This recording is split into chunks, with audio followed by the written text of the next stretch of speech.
Okay, welcome everybody to today's webinar where we're going to be talking about inclusion and mental health in rugby and university rugby. So I've got a great panel with me today. I'm Katie, I'm rugby development, club development rep for the Students Rugby Football Union. So I am all about developing our clubs and our members to be absolutely the best rugby clubs that they can be and get more people playing the game. We've got a range of people with different experiences here to talk about what we can do more and better in rugby. So the panel will just introduce themselves and then we're going to get into a conversation. So Danielle, if you can start us off first, that'd be great. Thanks, Katie. My name's Danielle. I'm a Sport Development Officer at the University of Liverpool. I deliver mental health in sport workshops to our what are now called social and welfare officers within our clubs. And I also play rugby locally in a community club. Brilliant, thanks Danielle. Erin. Hi everyone, thanks for having me. My name is Erin, my pronouns are she, her, and I am a Sport Engagement Manager at Stonewall. So I basically look after the meat behind the Rainbow Laces campaign, so everything that's education and policy, including delivering trainings with university and sort of further education students. I'm not a rugby player. I'm a lacrosse person, but I worked at universities for many years beforehand, and I've just finished up project managing our work with England Rugby on Train the Trainers. Brilliant, thanks Erin. Ohio, over to you. Yeah, so I'm Ohio. I'm a second year physiotherapy student at Uni of Liverpool. I play rugby union for the university as well, and I am the athletic union vice president on the exec.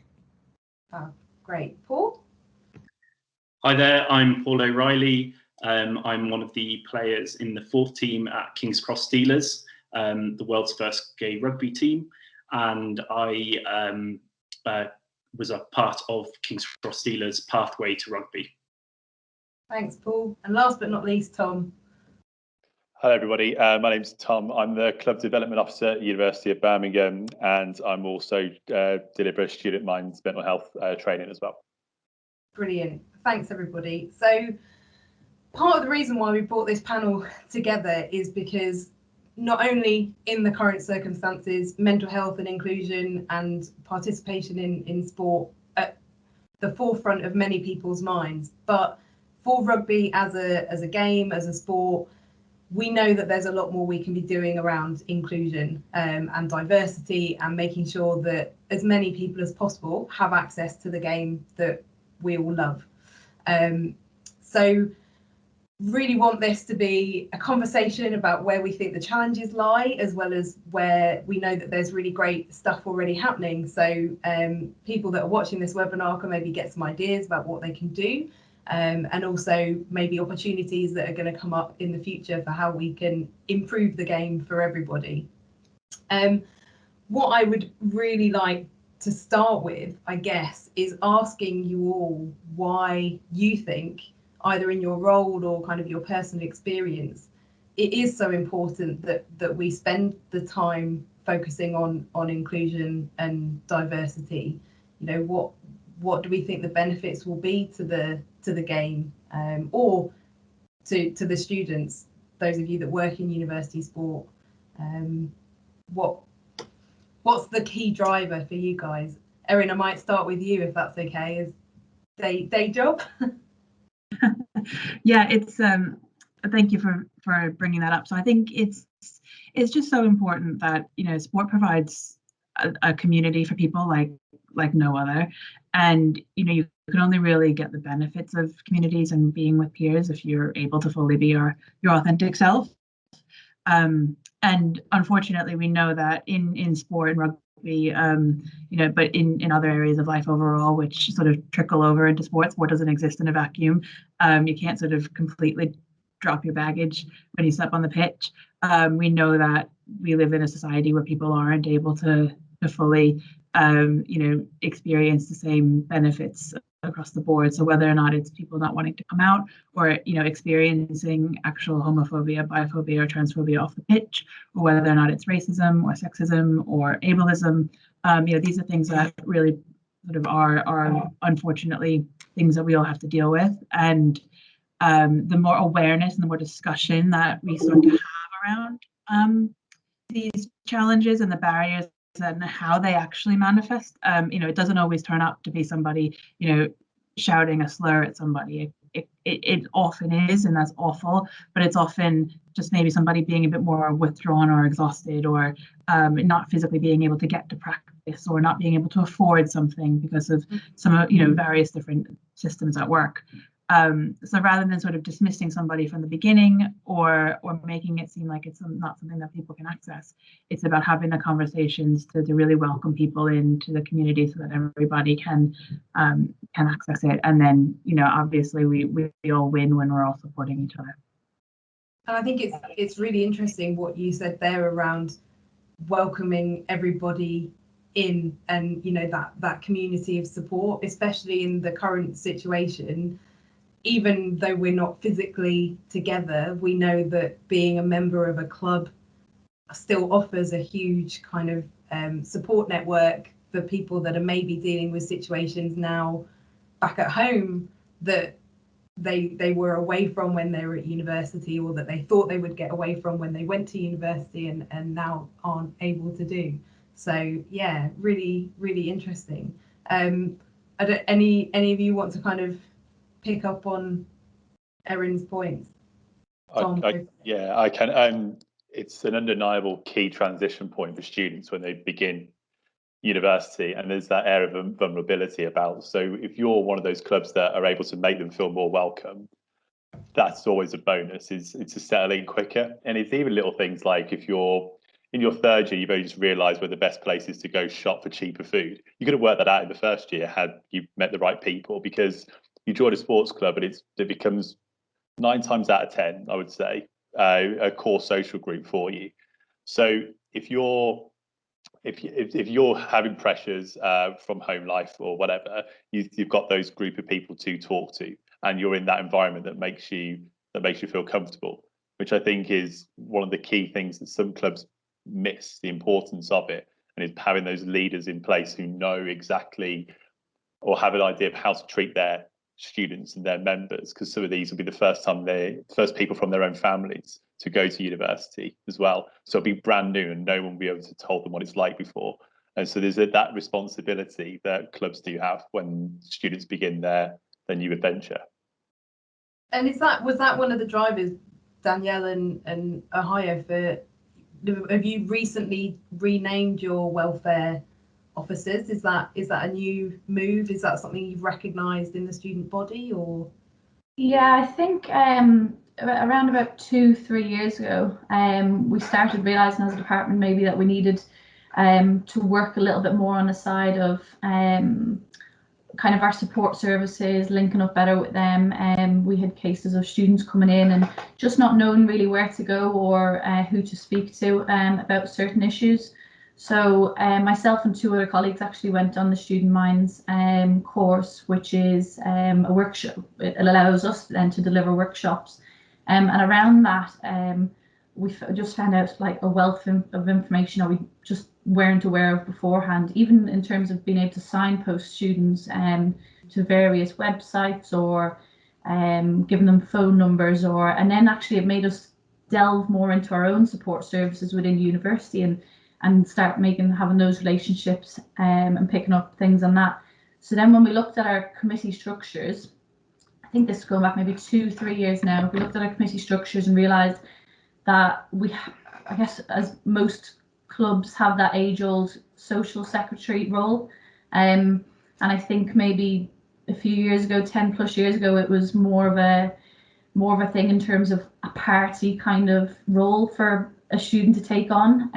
But as the years have gone by, I think members do start turning to committees within clubs, and then probably because that social secretary in Ohio, you might be able to come in a second on that, the social secretary that's voted in on the club is usually quite a don't want to say loud, but maybe an approachable person. Yeah. So people do go to that sort of role because they know they can talk to them. So we looked at the role and we realised that actually there's quite a lot of welfare kind of areas for that role as well, which they were kind of taken on the side without being recognised for it.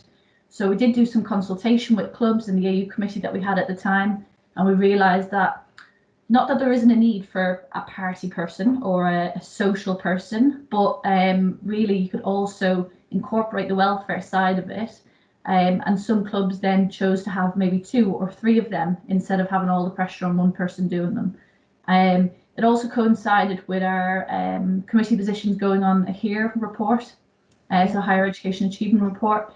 So when we spoke to people at the university about our committee positions, we felt that by adding the welfare side of things and being that supportive person within the club, that, I don't want to say looked better, but it added some extra to the role, which then it's tangible, isn't it? I guess it's a tangible skill set that it's demonstrate. As a student leaving university, and you're saying to your the person interviewing you, I was a social secretary, and they say, oh, what was that? By adding on the fact that you were a social and welfare officer and you were able to explain everything, and it was here written down on paper, and we felt it also helps kind of the students' employability going forward within those roles. Yeah, definitely. And one of the reasons why, again, as an organisation, we want to be looking at this as the SRFU is we recognise those skills and those opportunities that we can offer our members. So you mentioned the student minds mental health training, and Erin, you mentioned the Stonewall training. That's actually something that we're going to be delivering for our members to get involved in, so that, again, those of you hopefully watching the webinar or that have got an interest in inclusion and diversity can upskill yourselves to then support others. And I think that's the peer support, I think, is really, really important, that support network. It definitely is, and I think Tom will probably agree from delivering it at the university, but it's not even a big scary thing of, we're going to have to look out for this and this within our members, and we're going to have to diagnose this and this. It's actually just being able to share information with students about how to signpost members that do come to them, or even just little signs around people that have just suddenly dropped off, or around financial aid, or things like injuries, all that sort of stuff. I learned so much from going and doing the workshops and then being able to deliver them. And students have come up to me after every single workshop and said, you know what, I didn't even think of that. Or injuries, for example, some big player, big personalities got injured. It means he's away from the club for a certain amount of weeks. I've never thought to actually check in on him because I never thought he might not be okay. The fact he's having to look after an injury by himself. So it's just little things. Like Tom, hopefully you had the same sort of feedback. It's little things that people pick up. Yeah, it was people initially get spooked that they have to deal with everyone's problems and become that sort of psychologist role that everyone, which is total fabrication. But really, it's one of the things that our biggest opener of feedback we had was how to ask a question, how to check on somebody, rather than asking a question of like, is everything okay? Yes, that's it. Those open-ended questions that kind of leave left hanging a little bit, so that people feel the need to feel that silence. They just tend to go out of the shell a little bit more. They don't have to tell you everything that's wrong, but once you get that information, it's essentially you're upskilled to know where to send that person. But it's a little bit different because every institute's different and offer slightly different processes and services.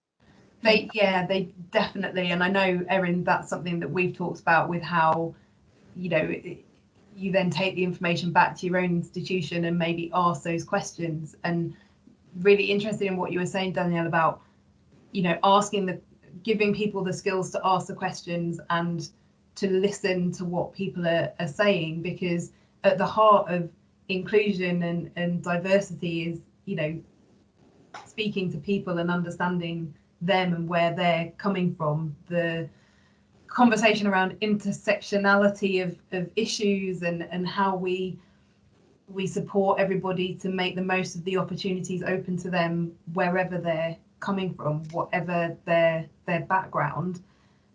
It doesn't matter if you're looking particularly at a okay, we want to support our members with their mental health. Actually, it's just we want to support our members and be open to having those conversations and listening to each other and supporting each other. That's there's a lot we can do, isn't there? I think. What do we need to do to get people on board about talking openly around inclusion and diversity, do you think? It's about, in rugby, let's be honest, there can be maybe a perception that it isn't something that's talked about openly, whether that's sexuality or race or, challenging behaviours and changing a culture within a sports club, a rugby club. How do we go about starting to make that change? I think it's a tough one because sometimes some people think it's a top-down job and then other people think it's a bottom-up job. It has to come from both ways, like quite literally. So it has to start from, I don't want to say lucky, but you might be lucky enough to have one, maybe two committee members who aren't the stereotypical white male or female that play rugby, and they will have certain experiences. So just as an example, this year the rugby club's got a black vice president, but last year even though there weren't any black committee members last year, I never felt that I couldn't speak to any of my committee members if I had a certain racial issue. Like I had great teammates, I never had that kind of problem. But and then coming from like that's a slightly less student orientated viewpoint, I think rugby as itself has to just be a bit honest with itself, because I think everybody likes the trade line, most inclusive sport in the world, and I think rugby as a whole just needs to accept that only counts towards positions that you play. It means anyone any size can play. That's how I've started to view it, especially in the last year and a half. Because a lot of the time people think, like you said, people think rugby doesn't have a race problem or doesn't have a sexuality problem or doesn't have a sexism problem. I've been reading a lot of articles about how the women's game is viewed and some of the social media content and comments and stuff like that. So I think a lot of it just has to be honesty from top down and bottom up, and then you go from there, really. Yeah, whole minefield you've opened up there, Ohio. Great comments. I guess, do you think there's a fear sometimes around being seen as being tokenistic? Like you were saying, you might be lucky in that you do have members or spokespeople or champions who don't fit the stereotype, but then there's a fear of, if you ask those people to speak out, that it's because they are challenging the stereotype. How do we balance that kind of wanting to be overt and say, look, we're not what you think we are, at the same time as respecting those individuals?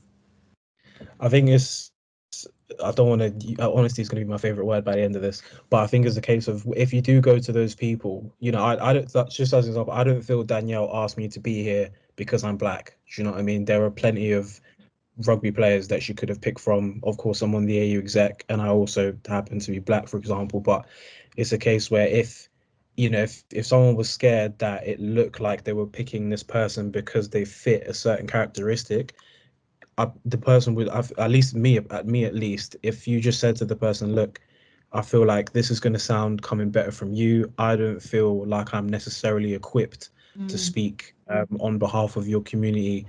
Would you mind being able to do so, but also, pour me in the right direction to be able to learn for myself? Because, like me, for example, I know we're not here to talk about George Floyd. I know that's not why we're here, but during that whole time frame, I was having 7 different conversations with different people every other day. But me being me, I'm a bit like, you know what, someone's got to do it. It's popping off right now. I don't mind doing it for now because I know these people are going to go and do their own research. But then you also have to appreciate that some people have been banging the same drum since they were born and they're tired of talking about it. So you just got to double check, if you were scared of if you're scared of looking like you're putting someone to the front as like a showpiece to be like, oh look, we're diverse too, like just make sure you reassuring that person that's not the case, and you are actually trying to make change rather than just showing that you have someone within your club who can talk about it. Paul, I'm wondering whether that's something that you've seen from being involved with Steelers. Yeah, I think one of the, and Ahai has kind of picked up on some of it there, is that I think the importance of language has to be fully understood. So decisions may be made to put people into positions, but it means nothing until everyone is talking in the right way, or if they're not talking in the right way, identifying that they're not using the right what is perceived as the correct language, and making efforts to improve themselves or challenge others. So whilst yes, you can have people in positions depending on various different elements, and mentioned about being tokenistic, but actually it's a whole, it's picking up on what I say, it's top down and bottom up as well, is that it's a whole force effort to make fundamental change. But you can't make fundamental change until you know what those issues are that you need to address. And it's something that within the Steelers they've done very well. I'm not on the committee. I'm a player. I'm fairly new to the sport.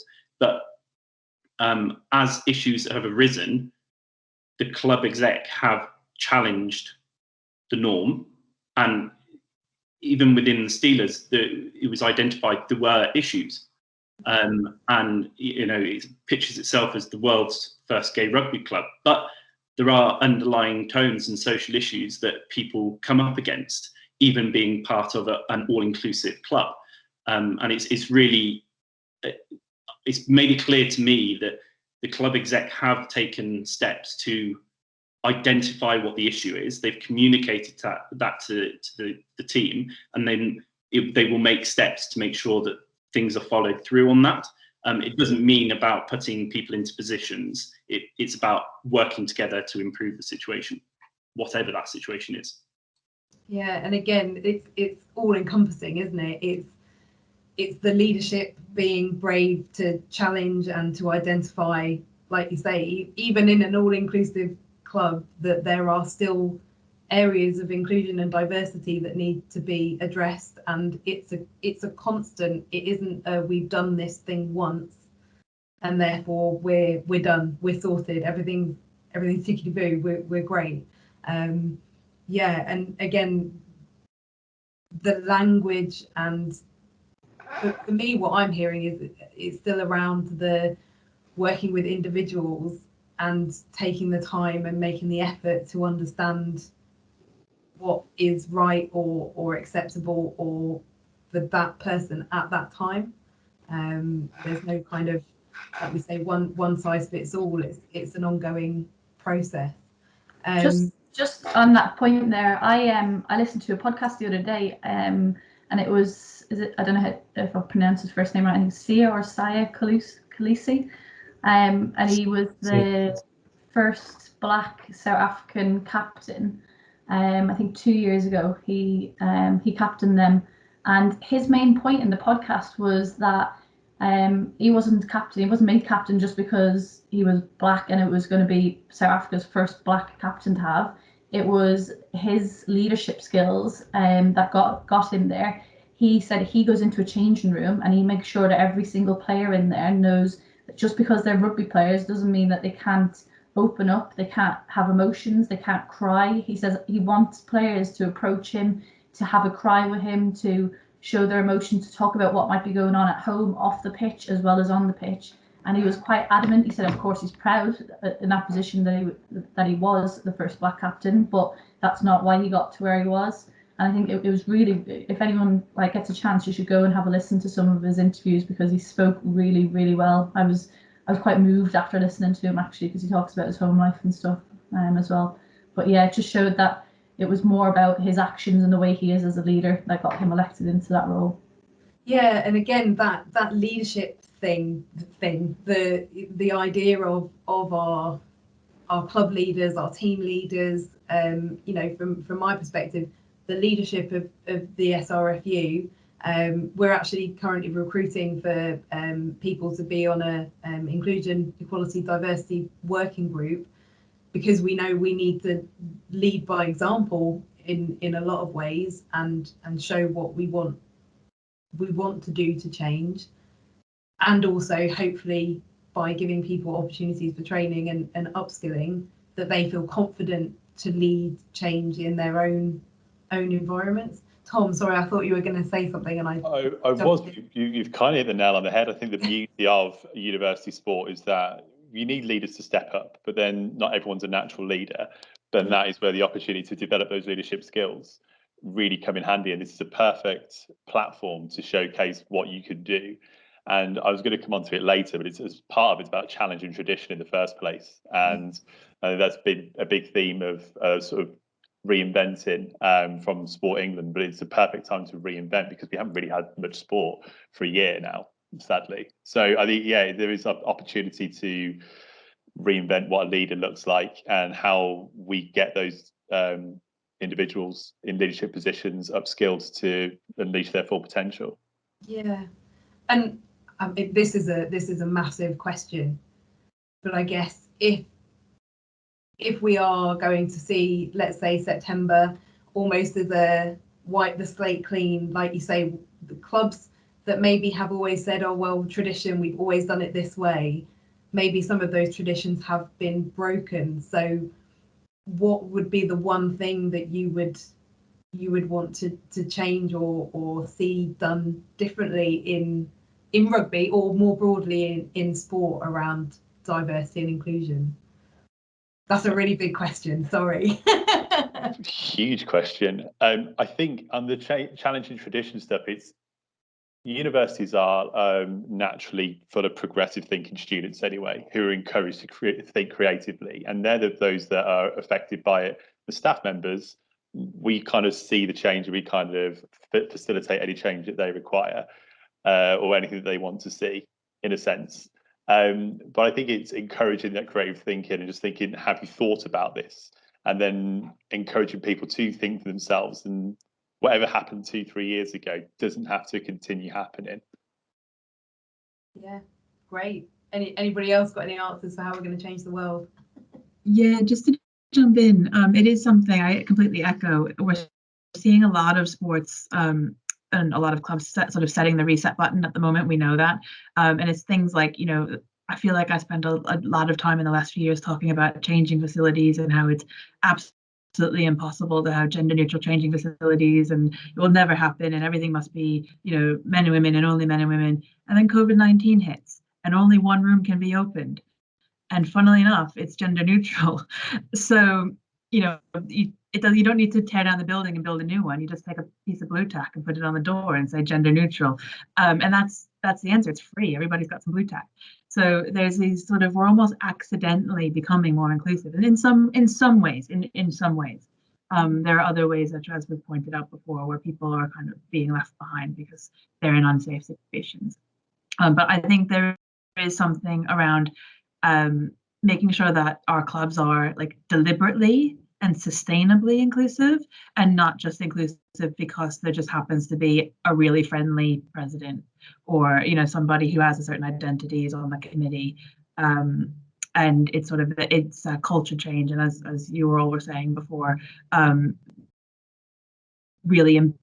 And it's not just going to leave when somebody graduates, because that is something that has happened over.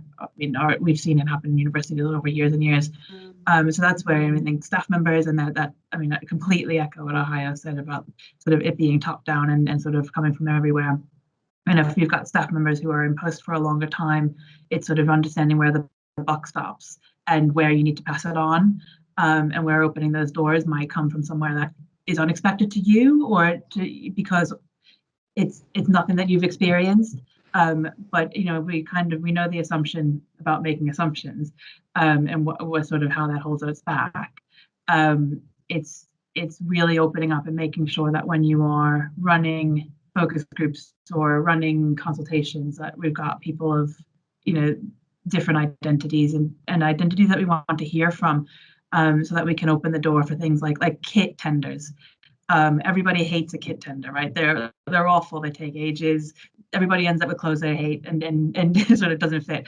But actually, what if we took a step back and talked about gender expression or cost or socioeconomic status from the very, very start of doing that kit? And then all of a sudden, you've got companies that are being pushed back, so they're going to improve, and you end up with a product that is sustainably long term for your for your students, for your teams, wherever.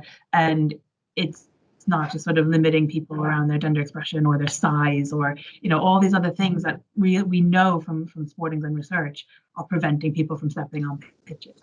So it's those tiny little things, but if you don't speak to the people who it's affecting, you're never going to know it's a problem. So that's something that's come out of this that sort of reset in the course of the last how long has it been? 10 months, nearly 11 months. But it's something that I think has been, as has been pointed out already today, brewing under the surface for years and years and years, and now it's sort of exploded. And I think we would be really remiss not to take it forward. I guess take the opportunity of the time that we have to stop and really think about these kind of things. Yeah, really great. Sorry, Danielle. Yeah, I was just going to say, I don't know if anybody was as keen as me this morning and saw Sport England's new 10-year strategy that came out. But even having a quick scan of it, you see straight away that it's centering a lot throughout the whole thing on equality and diversity. One of its strongest pillars that it mentioned is around health and well-being. So it's quite obvious that you talk about coming from the top down. Here, Sport England releasing a huge, 10-year strategy is huge. And this is off the back of COVID-19. You can see it running throughout as a theme. People have sat down and realized this is what we need to improve on. We've just had we're still in the middle of a global pandemic, but it's, I guess, highlighted inequalities left, right and centre across all sports, not just rugby or looking at any in particular, but across all sports and physical activity. And now Sport England is saying, well, we're going to do something about it. We need everybody's help to do this. And I think it's really exciting from the parts that I have read.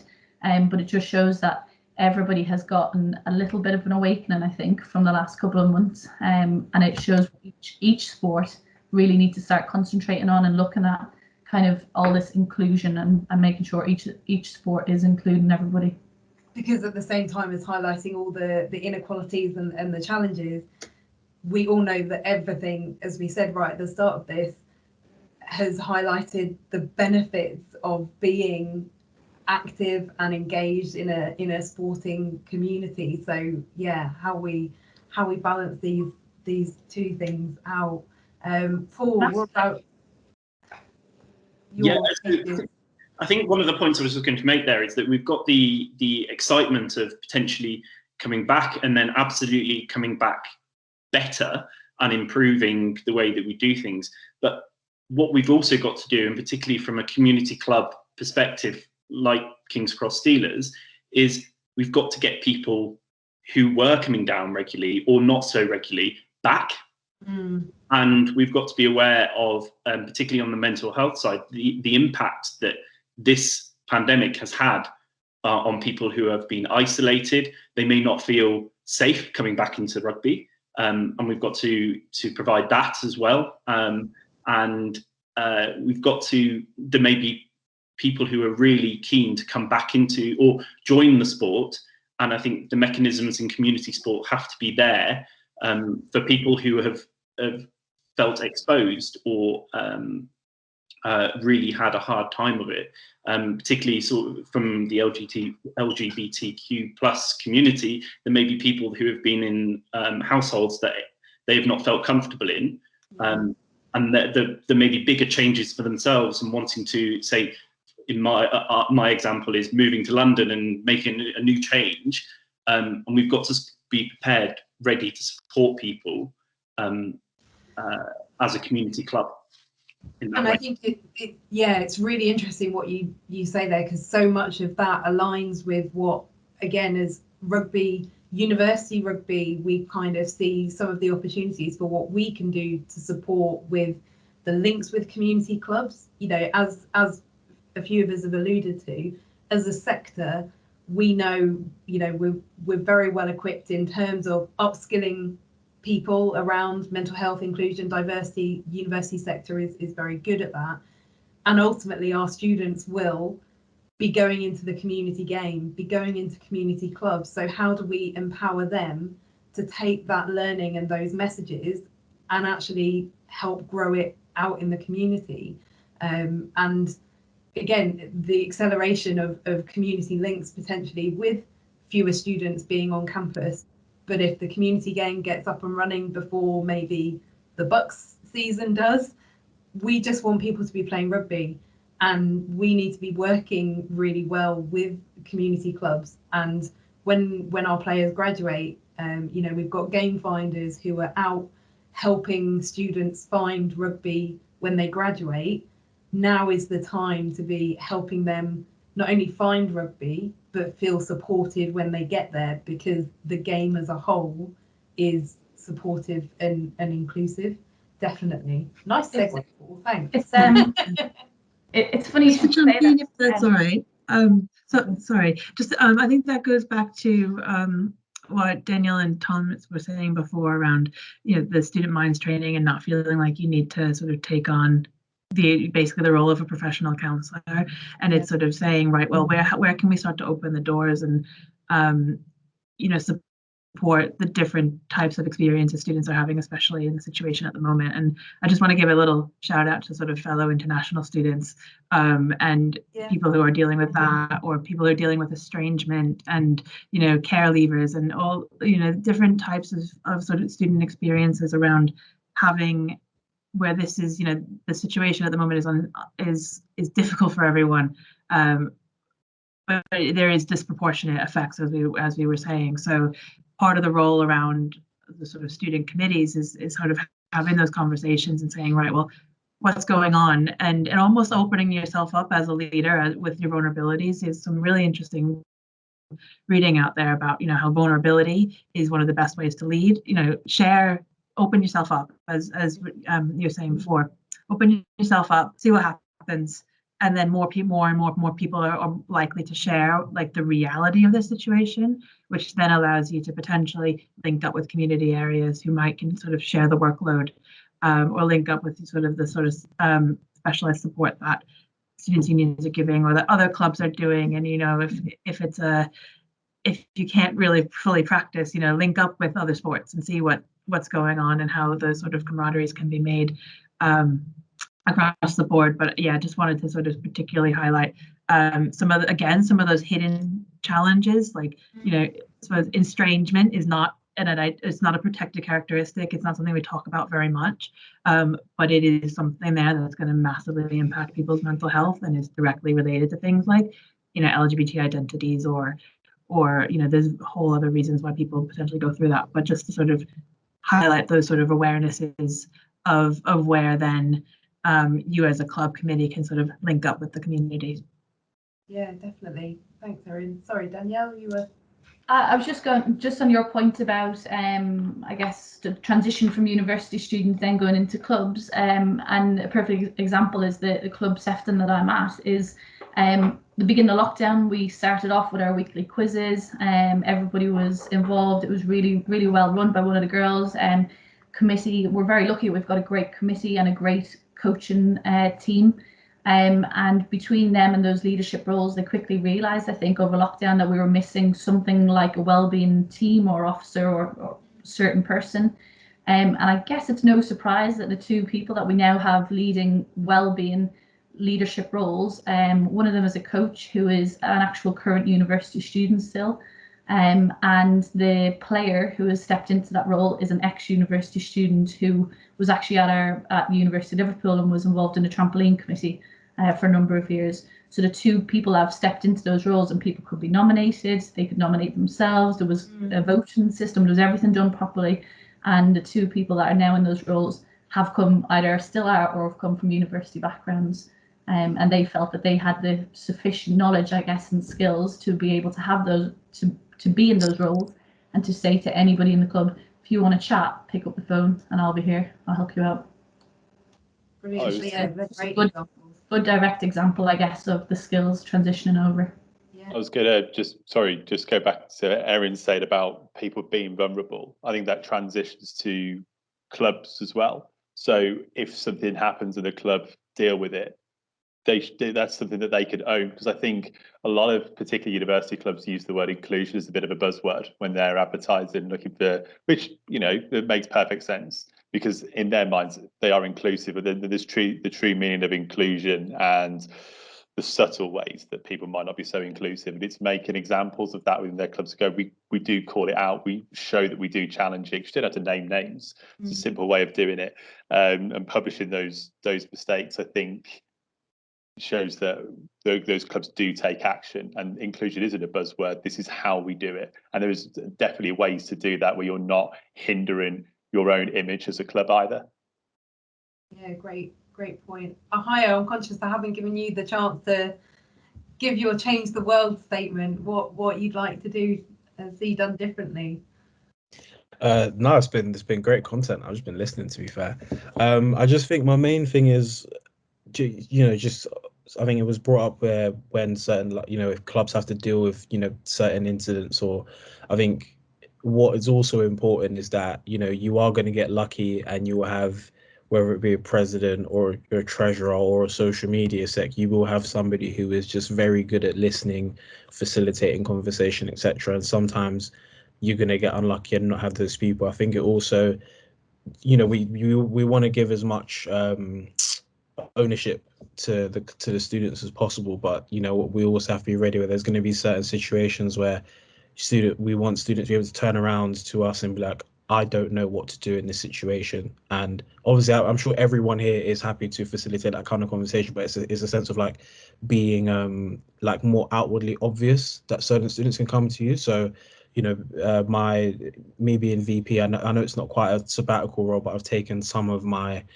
sabbatical skills over, and obviously me being VP and Amy being the pres, you know, I've always told Amy she can lean on me quite a lot because my level of experience is a bit different. Obviously she knows more about Sport Liverpool than I do.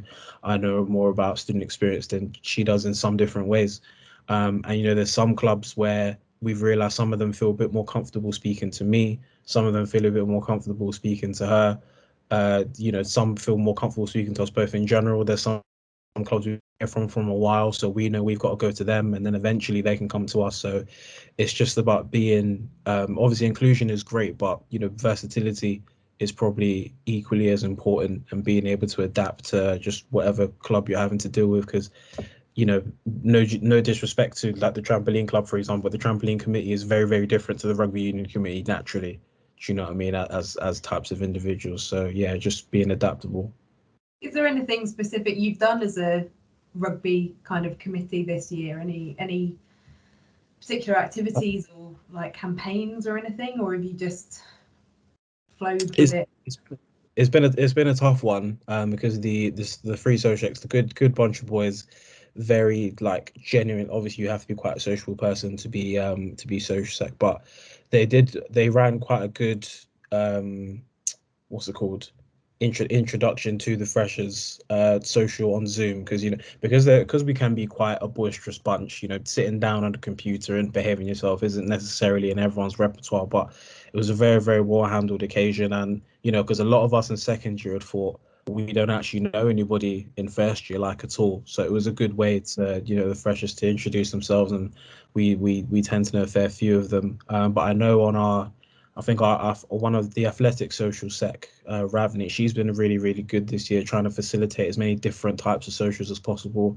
I'm pretty sure she did a bake-off, which I just watched because it looked really nice, to be honest. Yeah, no, it is pushing, you know, the creative boundaries of some social secs, and it's been really good to see. Yeah, brilliant. Guys, I think we're kind of reaching the end of our conversation. It has been brilliant, really insightful, and I've really enjoyed it. I think one of the main takeaways for me, I think, Erin, it was you that said we need to look at making sure inclusion and diversity, it's sustainable and it's long term and it's embedded. And I feel the work that obviously we've got going on all these different institutions and the community clubs, and then the training and the upskilling that we're going to be able to make available to our members will hopefully go a long way to achieving that, because inclusion and diversity, mental health support, it's not going to go away, it's not going to be solved overnight. We need as many people as possible to feel that they can have those conversations and they have the information to signpost people to the right resources. On that note, Katie, just Yeah. around signposting and where to look and that, I think it's worth noting just Student Minds have got a great website. So if there is any university clubs watching this or wanting to have a look at resources online, Student Minds, it's a very, very good website and very easy to navigate. There's different areas for staff, different areas for students. There's also a lot of resources on there, and there's also some areas that you can look at best practice within different university clubs, which helps out in terms of ideas of what they do or how, just best practice basically. So I think we shouldn't end without just letting people know the website is there and definitely to have a look on there. Yeah, we will definitely put a link into that. Yeah, signpost your members there as well, because it does go through if you wanted to look at things. So fantastic. So yes, on that note, there will be information coming out on the Student Rugby Union England University social media about how to sign up for mental health in sport, look after your mate training, as well as Stonewall Training with Erin, so that again we can start upskilling our members and build our capacity and our network of support across the university rugby game. So I think all that is left for me to do is thank you all so much for giving up your time on a Tuesday afternoon, and thanks so much, and I've really enjoyed the conversation. So now's time for the awkward wave. thanks, Thanks everybody So much.